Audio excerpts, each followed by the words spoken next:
Good morning student. चलिए science का online class start करते हैं। बच्चों, आज हम लोग पढ़ेंगे चेंज ऑफ स्टेट यानी कि अवस्था परिवर्तन। चलिए आगे बढ़ते हैं।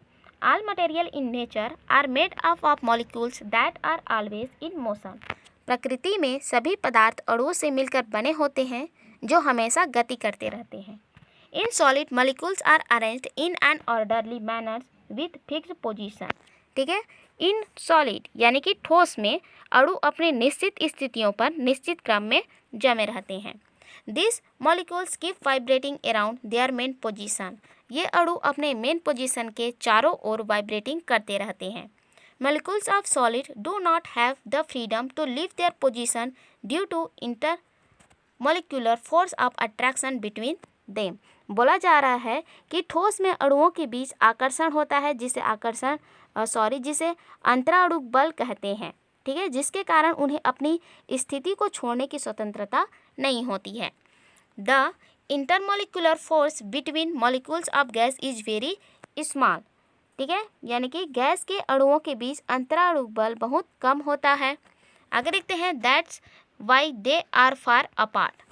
ठीक है, जिसके कारण ठीक है उनके अणु क्या होते हैं, दूर दूर होते हैं। ठीक है बच्चों, यानी कि गैस के अणुओं के बीच अंतराणु बल बहुत कम होता है, अतः वे दूर दूर होते हैं। They are free to move anywhere and are in continuous motion. लगातार गति की स्थिति में रहते हुए वे कहीं भी जाने के लिए स्वतंत्र रहते हैं। Molecules of the liquid are closer to each other than those of a gas. द्रवों की अणु गैस की अणु की तुलना में पास पास होते हैं। आगे देखते हैं। Therefore the intermolecular force between them is less in comparison to that in a solid and is greater in comparison to that in a gas.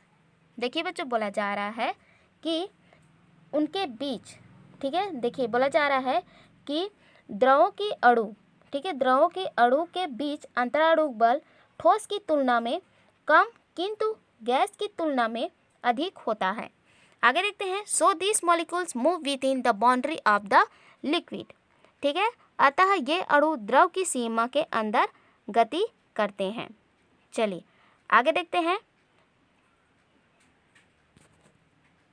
Since heat is a form of energy, चूँकि ऊष्मा ऊर्जा का रूप है। On heating, गर्म करने पर the energy and motion of molecules gate increase. ठीक है, यानी कि गर्म करने पर अणुओं की ऊर्जा अधिक और गति तेज हो जाती है। This is the reason for the solid being convert into liquid and liquid into gas when heated. ठीक है, यही कारण है कि ऊष्मा से ठीक है ऊष्मा लेकर ठोस द्रव में और द्रव गैस में परिवर्तित हो जाता है। आगे देखते हैं।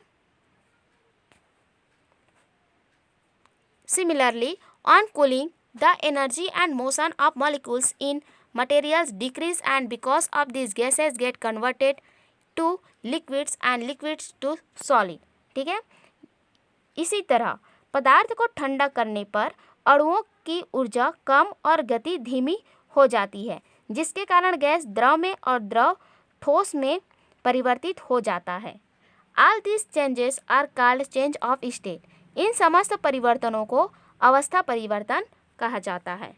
Let us understand this by an activity. आइए इसे क्रियाकलाप द्वारा समझें।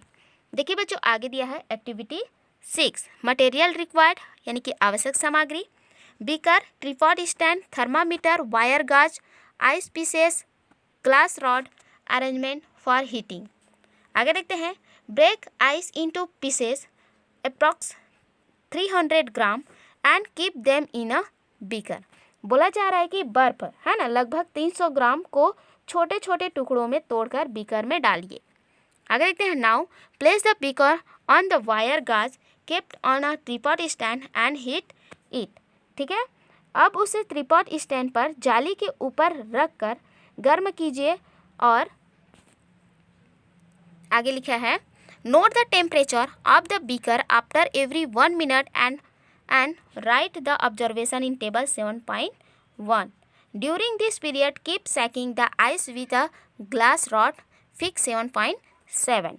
बोला जा रहा है कि प्रत्येक मिनट के पश्चात, ठीक है, सारणी 7.1 में उसका ताप लिखिए और इस दौरान कांच की छड़ से बर्फ को हिलाते रहिए। ठीक है बच्चों, यहाँ पर बोला जा रहा है कि जो त्रिपाठ स्टैंड है उस पर जाली के ऊपर, ठीक है, जो बर्फ के टुकड़े हैं उनको रख कर गर्म करना है और प्रत्येक मिनट, है ना, प्रत्येक मिनट के पश्चात सारणी 7.1 में उसका ताप लिखना है और इस दौरान कांच की छड़ से बर्फ को हिलाते रहना है, जैसे कि चित्र 7.7 में दिया गया है।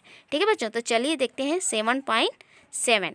देखिए बच्चों, यहाँ पर चित्र 7.7 दिया गया है, जिसमें क्या किया गया है कि एक बीकर में बर्फ के टुकड़े को रखा गया है और उसको गर्म किया जा रहा है और आप देख सकते हैं कि उसको छड़ से, है ना, यानी कि यहाँ पर आप देख सकते हैं कि छड़ से बर्फ को क्या करना है, हिलाते रहना है। ठीक है, और हर एक मिनट में, ठीक है, ताप को आप लोगों को नोट करना है। चलिए आगे देखते हैं। देखिए बच्चों, आगे दिया है टेबल 7.1। तो देखिए बच्चों, यहाँ पर आप टाइम, स्टेट ऑफ मैटर, ठीक है, स्टेट ऑफ मैटर यानी कि पदार्थ की अवस्था, और यहाँ पर दिया है टेम्परेचर यानी कि ताप। ठीक है बच्चों, तो आप यहाँ पर देख सकते हैं 0 मिनट, सॉलिड 0 डिग्री सेल्सियस। ठीक है, तो आप जो मैटर है उसका अवस्था को भी आप यहाँ पर नोट करेंगे और उसका टेम्परेचर भी आप नोट करते जाएंगे और जो टाइम है उसको भी आप यहाँ पर लिखते जाएंगे। ठीक है बच्चों, तो इस तरीके से इस टेबल को आप लोगों को कंप्लीट करनी है। ठीक है, चलिए नेक्स्ट देखते हैं। We observe that the temperature remain on 0 degree Celsius until the entire ice melt. Fix 7.7 बोला जा रहा है कि हमने देखा कि जब तक संपूर्ण जो बर्फ़ है ना, न पिघल जाए, ताप 0 डिग्री सेल्सियस पर स्थिर रहता है। ठीक है, हमने देखा कि जब तक जो बर्फ़ है ना, वो न पिघल जाए, ताप 0 डिग्री सेल्सियस पर स्थिर रहता है। आगे देखते हैं। Where has the great given to the beaker and the ice during this period gone. ठीक है, क्वेश्चन पूछा जा रहा है कि बर्फ पिघलने के दौरान बर्फ को दी गई उष्मा कहाँ गई। आगे देखते हैं। This heat is used in changing the state of ice, और should we say that this heat in consumed in making the intermolecular forces weaker. ठीक है, यहाँ पर बोला गया है कि वह उष्मा बर्फ के अवस्था परिवर्तन हेतु व्यय हुई, या कहें कि उष्मा बर्फ के अंतरारूक बल को कमज़ोर करने में व्यय हुई। ठीक है, इसीलिए जो ताप होता है ना, जो ताप होता है वो 0 डिग्री सेल्सियस रहता है। ठीक है बच्चों, आज के लिए इतना ही। नेक्स्ट वीडियो में आगे पढ़ेंगे, तब तक के लिए इस वीडियो को पढ़िए, फिर से समझिए। नेक्स्ट वीडियो में आगे पढ़ेंगे, तब तक के लिए थैंक यू।